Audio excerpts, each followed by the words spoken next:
And we're back for an interview today with Tristan Hoare, who is the owner of the Tristan Hoare Gallery in London. He has been running that gallery for the past 10 years in London. Tristan, you're in London today. How are you? I'm good. It's nice to be with you, Charles. Thank you for having me on your program. I'm sitting in London. It's a beautiful, sunny spring day. So happy to be here.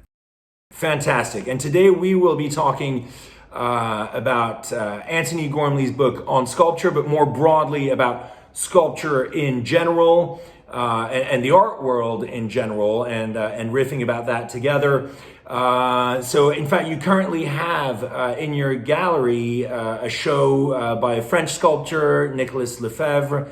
Do you want to tell us a little bit about that and how it sort of connects to Antony Gormley in the broadest sense? Yeah, we opened Nicholas's exhibition last week. It's the first time he's had a solo show in London, so it's very exciting. Broadly speaking, Nicholas is interested in different cultures and different materials and artifacts from different cultures, and he combines them.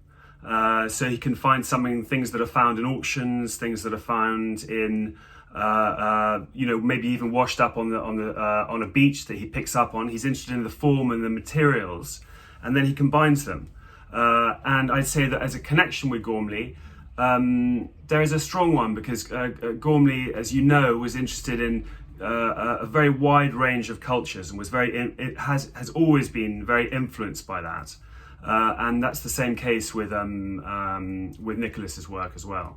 Brilliant. How long is the show on at your gallery? On for another month. It's just started. Closes the week after Easter. So anyone's welcome. We're open. So anybody in London, head to the Tristan Hoare Gallery for this amazing sculpture show. Okay, so let's start this discussion on sculpture, and maybe you could tell us what are some of the major evolutions that you see in the art world, specifically around sculpture. What is some of the stuff that excites you? What are some of the sculptures you find exciting? Obviously, Nicolas Lefebvre being one of them. And why do you find these evolutions exciting?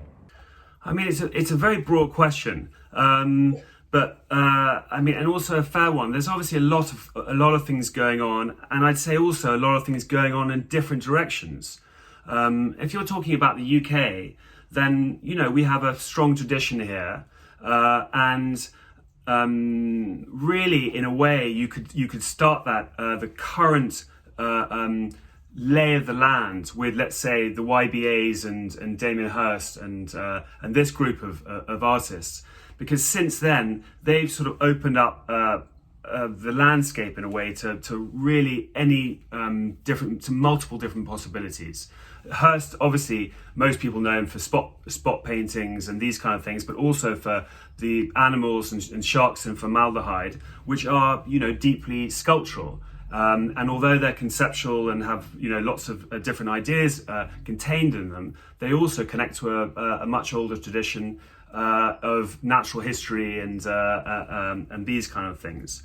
I'd say what interests me at the moment is people exploring different materials a lot. Traditionally, let's say, if you bring up the idea of sculpture in someone's mind, it might be stone or bronze, these kind of materials. But someone like Eva Rothschild comes to my mind. She's an Irish-born sculptor, working a lot in the UK, and she uses anything from plexiglass, day glow paints, joss sticks, so therefore the thing has been completely opened up to the use of different materials, which is something that interests me a lot at the moment. Also, I'd say that it's an area that interests me a lot in the gallery. Is ceramics are having a bit of a more of an interest within the general public and also in the art world. And I'd say that there are sculptors and people using, let's say, clay in lots of different ways as well at the moment. And that would be another area of interest and an area that's developing quite fast at the moment. Oh, fantastic. And definitely a return to a more traditional form of art and sculpture. It's funny because you mentioned in your answer, the YBA, and in fact, I would say probably Antony Gormley predates the YBA slightly, the young British artist. He's a little bit older, but there seems to be such an amazing fertile ground in the art world in Britain and in these British sculptors. What do they put in the water in the UK to create this sort of ecosystem, this landscape that generates so many fantastic artists like Antony Gormley, like say Anish Kapoor or Damien Hirst? How do you create such a fertile art world? Interesting. Well, I'd say that the answer to that it's difficult to pinpoint exactly, but there are definitely two strong areas, I'd say.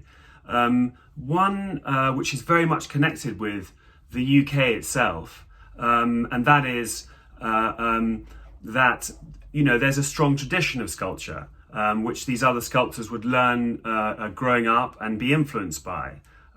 So looking back from Gormley, Moore, who he talks about, Henry Moore, Barbara Hepworth, and Jacob Epstein and people like that, who he talks about very much in the book. These are people who had a big influence. Anthony Caro as well, although closer to Gormley in age. But I think these are people who loom very large on the British sculptural kind of landscape. Henry Moore obviously had a lot of public sculptures as well, and was a big figure both in the UK and internationally. And so that's an example. You have museum exhibitions, and people, younger artists will be very much exposed to them. On top of that, within the UK climate, you've got museums, collectors, and so on and so forth, who support that. And so you have a kind of ecosystem, as you mentioned.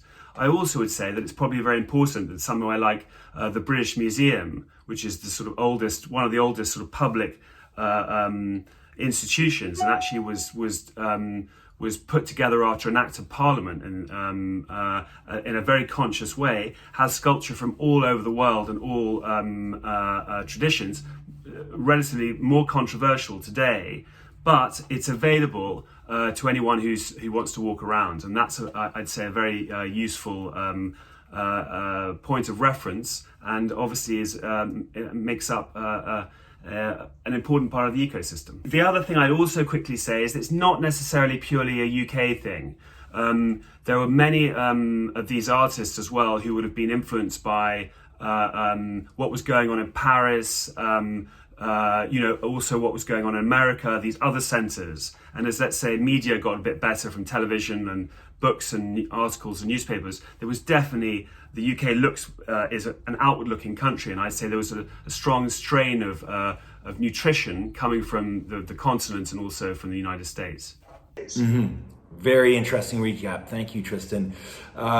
It's interesting you mentioned some of these other cultures, because in the book, what surprised me about Antony Gormley's inspiration was this inspiration from Buddhist art specifically, and there's an entire chapter called Mindfulness, where he really relates his inspiration and his art to Buddhism and meditation. And I'm curious to know whether that's a point of view you hear a lot of buzzwords around meditation and mindfulness and so on. Is that something that's gaining ground in artistic inspiration and what you're seeing, or not at all? Or how are you seeing this inflow of other cultures and other spiritual aspects come into the art world? Interesting. I mean, well, I'd say that the art world is not, and more so today than ever, I suppose, in a certain way. The art world is not an isolated system or ecosystem. So therefore, it's going to soak up, the influences of the time and connect to what's going on. So I change the angle in a certain way and just say that this is something which globally, also because of the, let's say social media and these other outlets which enable people to pick up information very quickly and learn about it. Therefore, there's less of a kind of latent influence. It comes out very quickly, and because it's something that is being looked at by the more globally at the moment, I think that there are influences on the art world today, and you hear it more spoken about and discussed. Absolutely. Mm-hmm. So another question that I have based on the book, and which was a lot of Antony Gormley's sculptures look like quite massive installations of various pieces in time and space. And it got me wondering, what exactly is the difference between, say, installation art, and I'm not even sure what the definition of that is, and sculpture? Or is there no difference? Or is that definition becoming increasingly blurry? What's your point of view on that? I mean, it's quite difficult to define exactly. So it would be my point of view. But I'd say that my sense of an installation is something, it's more immersive. It's an experience where somehow there'll be multiple, not moving parts, but multiple parts to something. And somehow through the participation in a way of the viewer, that it's more sort of an experience, I'd say, whereas of course a single sculpture can be an experience as well, but there is a difference, and it's less immersive in a way, and somehow designed from a different point of view for a different effect. It's not a very precise answer, but I mean, what would you say the difference is walking into a room? I mean, I guess the piece that prompted that question when I was reading the book is not even a piece by Antony Gormley, but for example, Tracy Emin's Unmade Bed, which I think won the Turner Prize in the mid-90s, right after Gormley did, in fact. You know, so is that a sculpture or is that an installation? And so what's the difference? And I guess the answer I sort of thought of is, well, it can't be the materials that are used. And I think your answer was actually very good, that it's probably something to do with a level of interactivity or with the viewer that is a little bit deeper with an installation versus a sculpture. There's also Gormley's piece, which he called Field, which I think was one of the pieces, I think it's the piece that he won the Turner Prize with, which is 40,000 clay-sized figurines. And I've seen that before. I'm not sure if you've ever experienced it. I've not seen it live, no. It's very impressive. And has a real impact, and you feel the kind of, it's like being at a concert or a large venue, a sort of religious gathering of some kind, and he's really got the sense of a large crowd and movement and also the energy there somehow, and it's very different to a single sculpture somehow. It's not necessarily the fact that it's many as opposed to just one sculpture, but it's a completely different experience. So that's what I'd say is one of the things for me that would define make the difference. The pictures of that piece in the book actually made it seem to me, and it was just a picture, it made it seem to me quite oppressive, actually. Like just standing there in front of it, it just seems almost terrifying, having all these little figurines all neatly aligned. Looking up to you. Yeah, looking up to you. Like, and as you say, otherworldly. It's kind of very, very strange.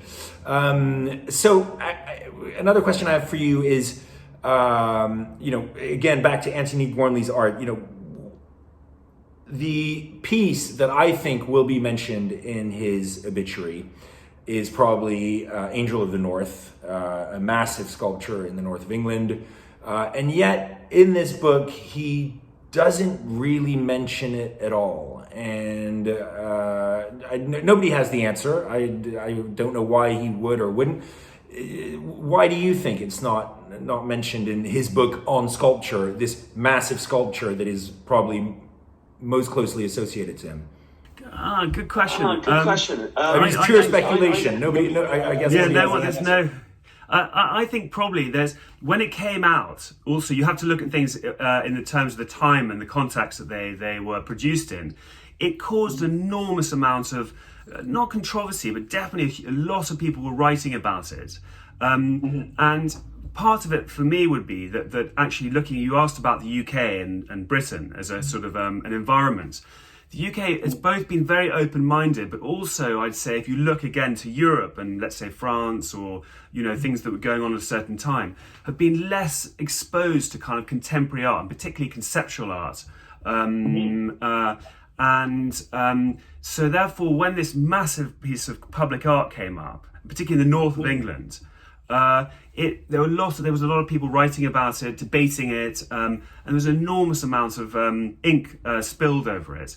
And I suppose, from his point of view, that's been discussed in huge depth, and he probably wanted just to kind of to move on and come from a different angle. He's telling his story from his perspective, so it would be less interesting to him to bring it up.